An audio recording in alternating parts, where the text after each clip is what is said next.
Black rice noodles. So கருப்பு கவுனி அரிசி வாங்கி சமைச்சி சாப்பிட்றது எல்லாருக்குமே வந்து கொஞ்சம் கஷ்டம்தான். ஸோ அதில் கஞ்சி மாவு இதெல்லாம் கிடைக்கும். ஆனால் குழந்தைங்களுக்கு வந்து கஞ்சிலாம் கொடுத்தா குடிக்க மாட்டாங்க.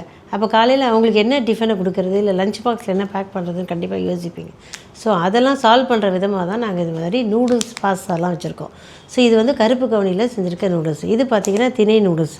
இது பார்த்திங்கன்னா மல்டி மில்லட். இது வந்து ஒரு 5 வகையான சிறுதானியத்தை போட்டு வர நூடுல்ஸு.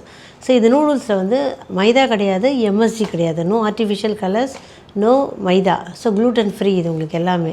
ஸோ இது வந்து பெரியவங்கலேருந்து சின்ன பசங்க வரைக்கும் பேஷண்ட்ஸ் எல்லாருமே சாப்பிட்லாம், தைரியமாக சாப்பிட்லாம், எதுவுமே பிரச்சனை கிடையாது. இப்போ நம்ம வந்து நார்மல் நூடுல்ஸு பாஸ்தாலாம் பார்த்திங்கன்னா வீட்டில் வந்து சின்ன பசங்க விரும்பி சாப்பிடுவாங்க, பெரியவங்கள்லாம் லைக் பண்ண மாட்டாங்க. எனக்கு நூடுல்ஸ் எல்லாம் எனக்கு வேண்டாம் அப்படிம்பாங்க. ஆனால் இது பார்த்திங்கன்னா சாப்பிட்டிங்கன்னா பெரியவங்களே திருப்பி திருப்பி கேட்பாங்க. ஏன்னா டேஸ்ட் வந்து ரொம்ப நல்லாயிருக்கும். உங்களுக்கு ஸ்டொமக் அப்செட்டுன்றதே ஒன்று வராது. அது நம்ம சேலஞ்சே பண்ணலாம்.